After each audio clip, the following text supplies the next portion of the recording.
भारत की आन बान शान, हम मुसलमान। हमारे बाप दादाओं का इतिहास इतना है कि अभी आप वीडियो देखना शुरू करेंगे और मैं अभी बताना शुरू करूंगा तो आप थक जाएंगे, वीडियो बंद करके चले जाएंगे, लेकिन पूरा दिन पूरी रात निकल जाएगी। हम मुसलमानों के बाप दादाओं के फजाइल ख़त्म नहीं होंगे, जिन्होंने इस देश के लिए, भारत के आज़ादी के लिए जो कुछ किया है।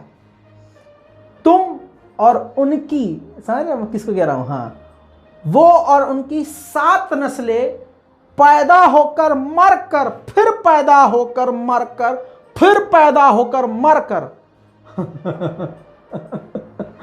हाँ, दुनिया में आ जाए तब भी भारत के लिए, अपने मुल्क के लिए इतना नहीं कर सकते। अरे वो नागपुर के रावण, नकली राष्ट्रभक्त, 52 सालों तक जिन्होंने, आरएसएस वालों ने तिरंगा नहीं लहराया, ये आज के फर्जी राष्ट्रभक्त झंडा, हर घर तिरंगा झंडा की बात करते हैं।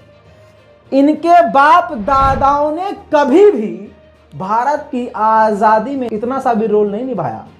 लेकिन चलिए, आज ये है बहुत ज्यादा स्पेशल रिपोर्ट। इस रिपोर्ट के अंदर सिर्फ मैं आपको वो बातें बताऊंगा, वो इतिहास बताऊंगा कि सच्चे भारतीयों की छाती चौड़ी हो जाएगी और जो मुसलमान हैं अपने ऊपर, अपने बाप दादा पर फख्र करेंगे। एक बड़ी बात और, आज की इस वीडियो रिपोर्ट को आप कॉपी कर सकते हैं, सोशल मीडिया पे डाल सकते हैं, काट सकते हैं, ट्रिम कर सकते हैं, पूरी छूट है मेरी तरफ से। क्यों? क्योंकि दुनिया को पता चलना चाहिए संघियों में और असलियों में फ़र्क क्या है। हम असली हैं। तो चलिए शुरू करते हैं। सलाम, नमस्ते, सत श्री अकाल। मैं हूं रज़ा और आप देख रहे हैं रज़ाग्राफी की प्राइम टाइम रिपोर्ट। आप इसको प्राइम टाइम समझिए या कुछ और, लेकिन ये मेरे लिए बहुत स्पेशल रिपोर्ट है। काफ़ी रिसर्च करी है और जो आपको बताने वाला हूं, मुझे यकीन है पूरा आप बहुत दुआएं देंगे। भारत की आज़ादी का जब सवाल आता है, ख्याल आता है, किताबें हम खंगालते हैं, तो 1857 से पीछे का कुछ पता नहीं चलता है। 1857 में पहली लड़ाई लड़ी थी, 1947 को भारत आज़ाद हुआ था, कुछ गिने चुने नाम हैं वही रिपीट होते हैं। लेकिन क्या खुद मुसलमान भाइयों को यह मालूम है कि भारत की आज़ादी के लिए, यानी भारत से अंग्रेज़ों को भगाने के लिए, वो कौन सा पहला शख्स था जिसने सोचा था कि यार ये अंग्रेज़ों को इस हमारे हिंदुस्तान से निकालना चाहिए? पूरी तवज्जो रहनी चाहिए, ध्यान से सुनिएगा। वो कौन सा शख्स था? जाहिर सी बात है, कोई काम करने के लिए उसके पीछे एक सोच होती है और सोचने के लिए कोई व्यक्ति होता है। वो एक व्यक्ति सोचता है, फिर वो अपनी बात 4 लोगों में रखता है, फिर वो एक मुद्दा बनती है। दोस्तों, वही शख्सियत जिसने भारत की आज़ादी के लिए सबसे पहले सोचा और सबसे पहले अंग्रेज़ों के खिलाफ आवाज़ उठाई, वो कोई और नहीं, नवाब हैदर अली थे। जी हाँ, और आपको जो सन बताने वाला हूं, आपका दिमाग सुन हो जाएगा वो सन सुन के। भाई साहब, सन 1780 में नवाब हैदर अली, दिमाग पे जोर पड़ रहा है तो आसान कर देता हूं, नवाब हैदर अली टीपू सुल्तान के वालिद यानी बाप थे। नवाब हैदर अली ने सन 1780 में यह सोचा कि अंग्रेजों को भारत से निकालना चाहिए। और नवाब हैदर अली के दिमाग में यह बात क्यों आई, कैसे आई? पहले आपको जनरल नॉलेज दे देता हूं। गोबरखोरों को तो अपने बाप का नहीं पता, तो हमारे बाप दादाओं का क्या पता होगा, समझ रहे हैं? तो इसलिए थोड़ा सा आपको भी पता होना चाहिए।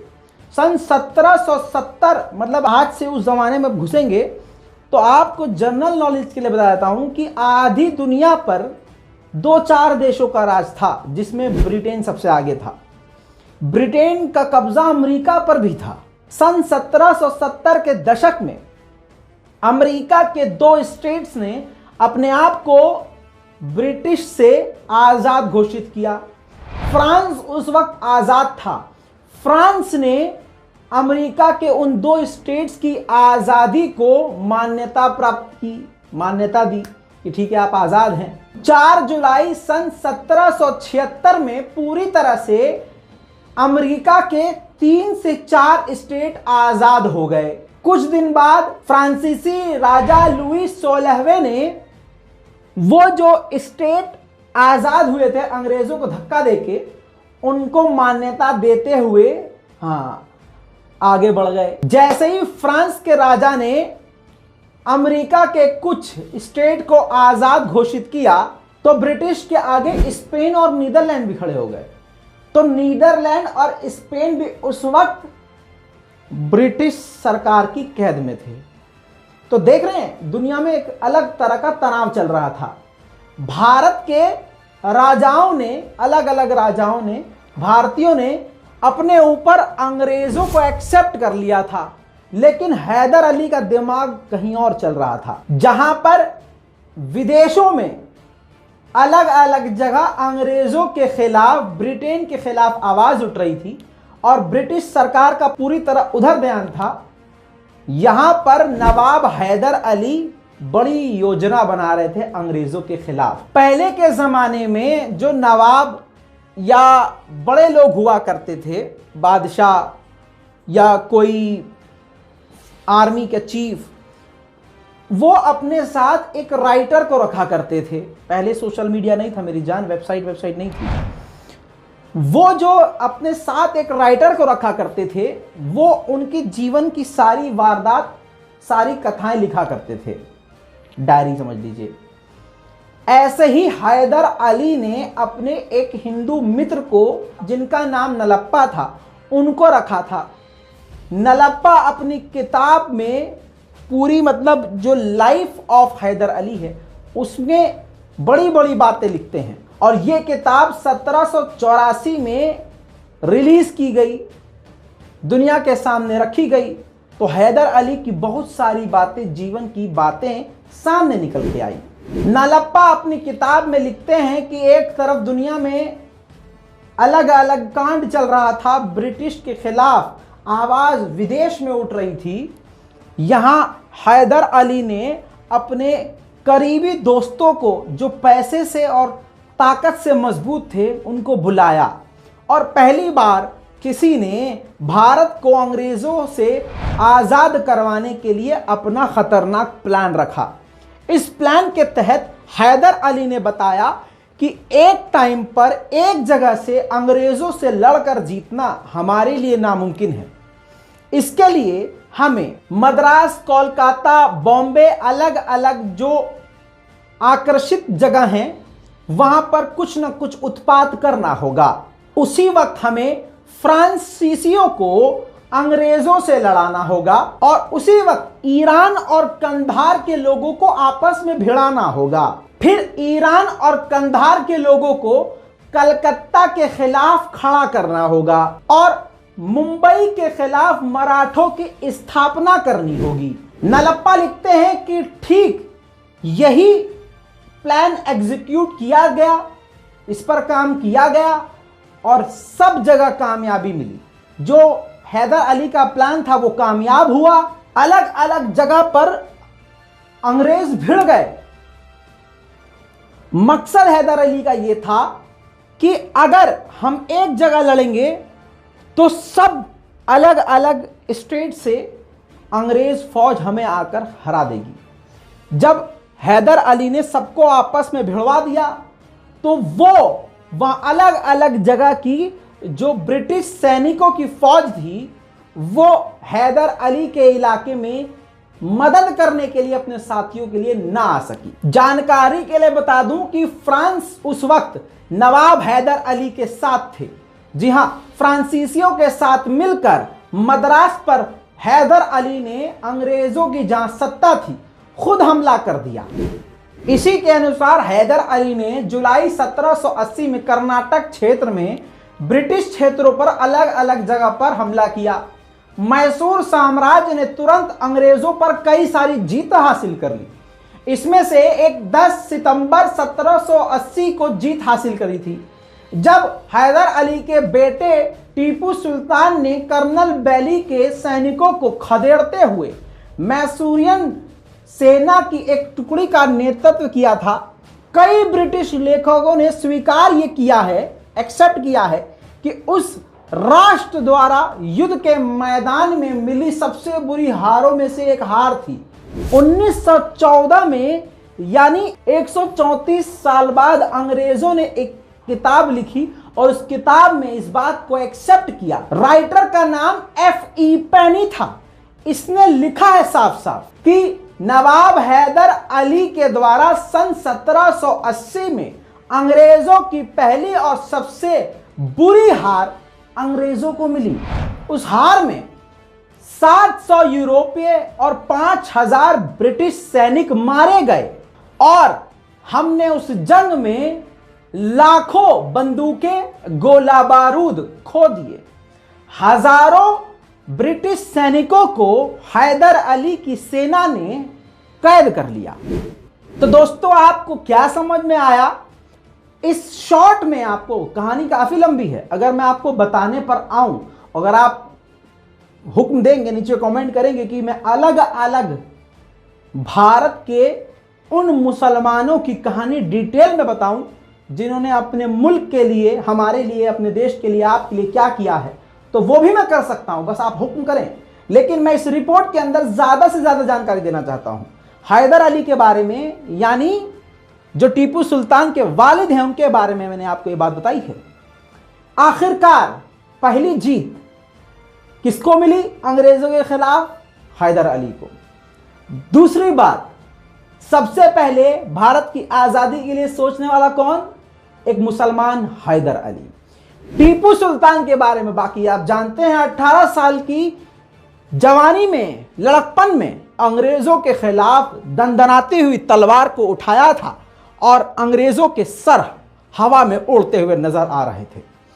बल्कि 18 साल की उम्र में टीपू सुल्तान ने पूरी एक फौज का नेतृत्व किया था, यानी लीड किया था, सेना को लीड किया था। यह बात मैं यहीं रोकता हूं। 2 चीजें मैं साबित कर चुका हूं कि मुसलमान ही था जिसने अंग्रेजों के खिलाफ सोचा था कि इनको भारत से निकाल देना चाहिए। दूसरा, भारत के पहले मुसलमान हैदर अली थे जिन्होंने अंग्रेजों के खिलाफ पहली लड़ाई जीती। और यह कब हो रहा है? 1857 में नहीं, 1780 में हो रहा है। आप 1947 पर अटके हो, 1857 में अटके हो। बाबूजी, यहां हमारे शेर की बात हो रही है। सन 1780 में यह काम कर दिया था हैदर अली ने। बाकी अंग्रेजों के खिलाफ सबसे पहले तोप का इस्तेमाल करने वाले हैदर अली के ही शेर बेटे टीपू सुल्तान थे। फर्क है बेटा, संघियों की औकात में और मुसलमानों की शान में बहुत फर्क है। इनके अलावा थोड़ा सा आगे बढ़ जाते हैं। आपने सुना होगा डॉक्टर हसरत मोहानी। ये तस्वीर आपकी स्क्रीन पर है, जो कि डॉक्टर अंबेडकर के बाजू में बैठे हुए। इनका नाम मौलाना हसरत मोहानी है। जी हाँ, आपको बताऊं कि ये वो शख्सियत हैं जिन्होंने अंग्रेजों के खिलाफ इनकलाब जिंदाबाद का नारा दिया था। इनके नाम से ज्यादा इनके ये 2 वर्ड का नारा पूरी दुनिया में फेमस हो गया था और अंग्रेजों की सांस ऊपर की ऊपर और नीचे की नीचे अटक गई थी। मुसलमान मौलाना हसरत मोहानी ने अंग्रेजों के खिलाफ कई सारे प्रोग्राम में हिस्सा लिया और हमेशा अंग्रेजों के खिलाफ मूवमेंट में शामिल रहे। कई सालों तक वो जेल में भी, अंग्रेजों की कैद में भी रहे। दोस्तों, इसी के साथ आप ये बात अच्छी तरह से जानते हैं कि आज के दौर में एक बहुत बड़ा प्रोपेगेंडा चल रहा है जिहाद के नाम पर। शिक्षा जिहाद, और वो लवड़ा सुराता है एक गोबर दर्शन चैनल पे, शिक्षा जिहाद, यूपीएससी जिहाद, टट्टी जिहाद, पेशाब जिहाद। खुद का मुंह कमोड जैसा है और सारा दिन जिहाद की बातें करता है। जिहाद को एक गलत तरीके से दिखाया गया है। लेकिन अब मैं आपको बताता हूं कि इन लोगों को जिहाद के नाम से दिक्कत क्यों, क्योंकि इनके बाप दादा अंग्रेजों के समर्थक थे। इनकी अम्मा जो हैं अंग्रेजों के घर में सफाई झाड़ू पोछा किया करती थी, अंग्रेजों के चूतड़ धोया करती थी बच्चों के, समझ रहे हैं। हाँ, अब आपको बता दूं कि एक शख्सियत है जिनका नाम फजले हक खैराबादी है। किताबों से इनका नाम मिटाया जा चुका है, लेकिन यही वो शख्सियत हैं जिन्होंने 1857 की विद्रोह की लड़ाई में बढ़ चढ़कर हिस्सा लिया था। इतिहास खंगालेंगे तो कहीं ना कहीं इनका नाम आएगा। अब आपको बता दूं कि फजले हक खैराबादी के बारे में काफी सारी बातें हैं, लेकिन एक बात बता दूं कि ये शायर थे, इस्लामिक विद्वान थे, बहुत पढ़े लिखे थे, कवि थे, समझ लीजिए, हैं आसान जबान में। लेकिन यही वो शख्सियत थे जिन्होंने अंग्रेजों के खिलाफ जगह जगह घूमकर जिहाद का ऐलान किया और फतवा जारी किया। जी हां, अंग्रेजों के खिलाफ जिहाद का फतवा जारी किया, सभी मुसलमान कौमों को एकजुट किया, बल्कि हिंदू भाई बहनों के अंदर भी हिंदू मुस्लिम एकता पैदा करी और जिहाद कायम किया। जगह जगह वो घूमे, अलग अलग जगह, अलग अलग स्टेट गए, मुसलमानों के बीच जाकर जिहाद का ऐलान किया और लोगों को जिहाद के लिए तैयार करते हुए अंग्रेजों के खिलाफ ऐलान जंग किया। खैराबाद के लोगों को मेरा सलाम। खैराबाद के अगर कुछ लोग वीडियो देख रहे हो तो नीचे कमेंट कर दीजिएगा। दोस्तों, इसके बाद आपको पता है मदरसों के खिलाफ प्रोपेगेंडा आज भारत में चल रहा है, लेकिन यही मदरसों से ही भारत के बड़े बड़े आज़ादी के आंदोलन की आग को भड़काया गया।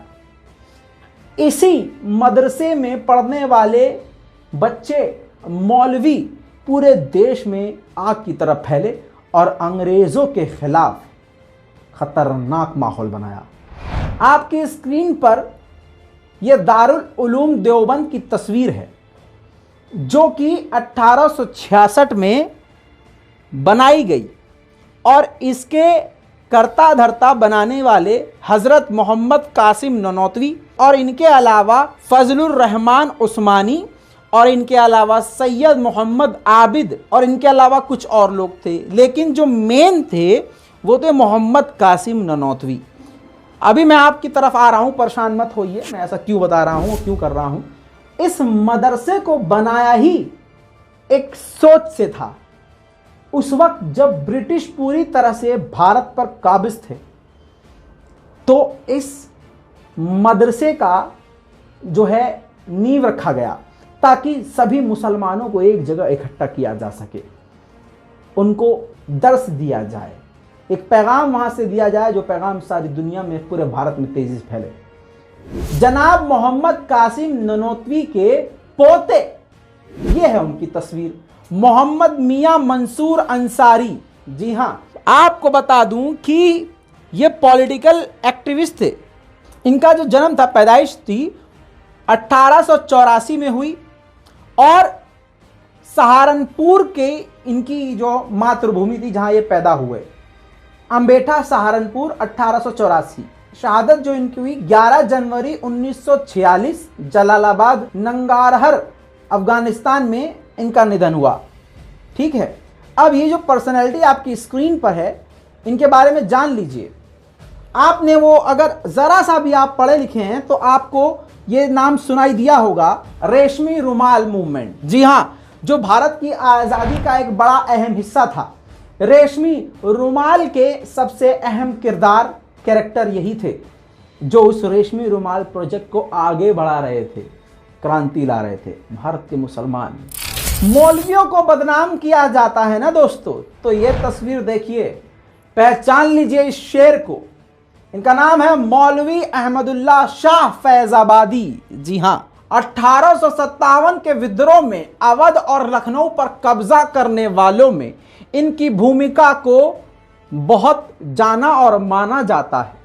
आपको बता दूं कि ब्रिटिश इतिहासकार जीबी मैलेसन ने फैजाबाद के मौलवी अहमदुल्ला शाह को पहला स्वतंत्रता संग्राम घोषित किया। इतना ही नहीं, खुद ब्रिटिश अंग्रेज ने कहा कि 1857 की लड़ाई के सबसे खतरनाक जबान का इस्तेमाल करने वाले और अपने जुमलों से, अपने शब्दों से अंग्रेजों को हिला देने वाले ये मौलवी थे।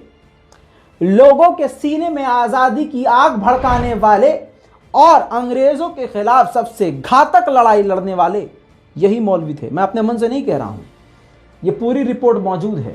हजरत मौलवी अहमदुल्ला शाह फैजाबादी सिकंदर शाह में साउथ इंडिया में पैदा हुए, ऐसा विकिपीडिया बताता है। बाकी इनकी पैदाइश की, जन्मभूमि की बात को लेकर कई जगह किताबों में अलग अलग बात मिलती है, लेकिन अब जो बात बताने वाला हूं आपका दिमाग चकरा जाएगा। यहां पर आपको पता चलेगा संघी की नस्ल कहां से आगे बढ़ी है। मौलवी अहमदुल्ला शाह फैजाबादी को जिंदा अंग्रेज नहीं पकड़ पा रहे थे। मौलवी ये सिर्फ मौलवी नहीं थे, जंगजू थे, जंगी थे। हमेशा अपने जंगी हाथी पर सवार रहकर वो ट्रैवल किया करते थे। आखिरकार इनके बयानात से, इनकी स्पीच से समाज में जोश भरने लगा। अंग्रेज परेशान हो गए कि अब क्या किया जाए, तो अंग्रेजों ने ऐलान किया कि 50,000 रुपये के चांदी के सिक्के देंगे जो भी इनको जिंदा या मुर्दा हमारे पास लेके आएगा। और आपको ये जो बात बता रहा हूं मैं अपने मन से या मोदी जी की तरह अपने पेट से नहीं बता रहा हूं, मैं बता रहा हूं खुद ब्रिटिश राइटर की बात। जीबी मैलिसन ब्रिटिश राइटर है, लिखता है कि इस शेर को मारने के लिए 50,000 के चांदी के सिक्कों का इनाम घोषित किया गया। जिसके बाद उस जमाने में आपको पता है अलग अलग गांव, अलग अलग शहर के अलग अलग बादशाह हुआ करते थे। पोवायान आपकी स्क्रीन पर, उत्तर प्रदेश का वो इलाका पोवायान, जहां का राजा जगन्नाथ सिंह, नाम याद रखिएगा, राजा जगन्नाथ सिंह, इसने ब्रिटिश यानी अंग्रेजों की बात मानी और चांदी के सिक्कों के लालच में इसने क्या किया, जब मौलाना अपने घर अपने हाथी, जंगी हाथी पे सवार होकर पहुंचे तो इसने कैनन से अटैक किया। विकिपीडिया पर भी लिखा हुआ है, हाईलाइट कर दिया है। कैनन से फायर किया, तोप से इन पर हमला किया, जिसके बाद मौलाना जमीन पर गिर गए। जिसके बाद इस जगन्नाथ बादशाह ने मौलाना के सर को काट दिया और फिर अंग्रेजों के सामने इनके सर को पेश किया। सर तन से जुदा, सर तन से जुदा किसने किया? जगन्नाथ। मुसलमान नहीं था। जागो जागो लवड़ा सुरो, तुम्हारी औकात सामने आ रही है। इतिहास खंगाला जाएगा तो तुम नंगे हो जाओगे संघियों। इसके बाद 50,000 का इनाम लेकर वो बादशाह मस्ती में झूमता हुआ अपने क्षेत्र में चला गया। उनके सर को अगले दिन तहसील पर लटकाया गया और 1857 के शहीदों में इस तरह से मौलाना का नाम शामिल हो गया, जिनको जिंदा रहते हुए अंग्रेज पकड़ ना पाए। अपनों ने ही पीठ में छुरा घोंप दिया। इतना ही नहीं, मुसलमान भारत की आन बान शान है। मुसलमान असली इस देश के शेर हैं, जिनको इतिहास के पन्नों से मिटाया जा रहा है, लेकिन हम मिटने नहीं देंगे। स्क्रीन पर देखिए, यूसुफ मेहर अली इनका नाम है। क्विट इंडिया मूवमेंट सुना होगा आपने, नारा इन्होंने दिया। साइमन गो बैक का नारा इन्हीं ने दिया। इतना ही नहीं, 1942 में इनको बंबई का यानी आज की मुंबई का मेयर चुना गया। यरवड़ा सेंट्रल जेल में इनको कई साल अंग्रेजों ने कैद भी रखा था। दोस्तों, आज मुसलमान मौलवियों को निशाने पर लिया जा रहा है, लेकिन आपको बता दूं कि ये कौन लोग हैं? ये संघी लोग हैं, अंग्रेजों के बच्चे हैं। हाँ, आपकी स्क्रीन पर ये हैं अब्दुल हफीज मोहम्मद बरकतुल्लाह। जी हाँ, अब्दुल हफीज मोहम्मद बरकतुल्लाह जो हैं, इनको मौलाना बरकतुल्लाह के नाम से भी जाना जाता है। खासकर ये अखबार लिखा करते थे और अखबार में खतरनाक अंग्रेजों के खिलाफ बयान लिखा करते थे और छापा करते थे, जिससे समाज में जागरूकता पैदा होती थी, अंग्रेजों की सच्चाई सामने आती थी। सोए हुए भारतीय जागते थे और क्रांतिकारी बन जाते थे। आपको बता दूं कि सन 1988 में भोपाल यूनिवर्सिटी का नाम बदलकर बरकतुल्लाह यूनिवर्सिटी किया गया, इनको इज्जत और सम्मान देने के लिए। 1857 की लड़ाई में इनके अखबार का अहम रोल था। दोस्तों, इनके अलावा खान अब्दुल गफ्फार खान, पहचान लीजिए इनको, गांधी जी के आगे चलने वाले नाम दिया गया था, फ्रंटियर गांधी, जी हाँ, इनको लक़ब दिया गया था। इन्होंने ही सर्वेंट ऑफ गॉड, ईश्वर अल्लाह के नौकर के नाम से एक ग्रुप बनाया, उसमें लोगों को जोड़ा, अंग्रेजों के खिलाफ मूवमेंट चलाया, बयानबाजी करी, लोगों को इकट्ठा किया, अंग्रेजों के खिलाफ बड़े बड़े प्रोग्राम रन किए।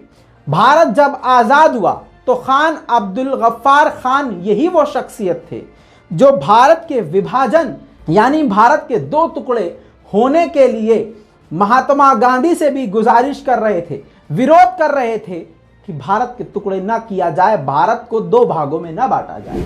उसके बाद दोस्तों, आपने एक नारा सुना होगा, सरफरोशी की तमन्ना अब हमारे दिल में है, देखना है जोर कितना बाजुए कातिल में है। स्क्रीन पर देखिए, ये हैं वो नेता, वो शेर, मुस्लिम शेर, जिनका नाम है बिस्मिल अजीमाबादी। जी हाँ, ये फ्रीडम फाइटर हैं। आपको बताऊं कि पटना में इनका इंतकाल हुआ, 1901 में इनकी पैदाइश हुई, बिहार के ये रहने वाले थे। दोस्तों, ये है मुसलमानों के सितारे और ये हैं मुसलमान की औकात। तुम अपना चेक करो शजरा। दोस्तों, ऐसे बहुत सारे हैं। भारत के तिरंगे से इनको नफरत क्यों है आपको पता है? क्योंकि भारत का तिरंगा झंडा डिजाइन करने वाली वो कोई और नहीं थी, मिसेस सुरैया तैयब जी थी, जिन्होंने भारत का तिरंगा बनाया, जिसके हर रंग का अशोक चक्र में उस तिल्लियों का भी मतलब उन्होंने एक्सप्लेन किया था, जिसको भारत ने फिर एक्सेप्ट किया था, सरकार ने एक्सेप्ट किया था, और आज हर घर तिरंगा लहराने को कह रहे हैं मोदी जी। तो पता क्या चला? गूखोर आज भी गू खा रहे हैं, मुसलमान शहादत दे के भी शेर कहला रहे हैं। इस वीडियो को शेयर कीजिए। और हाँ, अगर आपको इसी तरह से और भी भारत के मुसलमानों का इतिहास सुनना है, नीचे कमेंट ज़रूर कर दीजिएगा। चेक करेंगे हम कितने लोग इंटरेस्टेड हैं। स्पेशल रिपोर्ट इसी तरह से पेश करता रहूँगा। जय हिंद।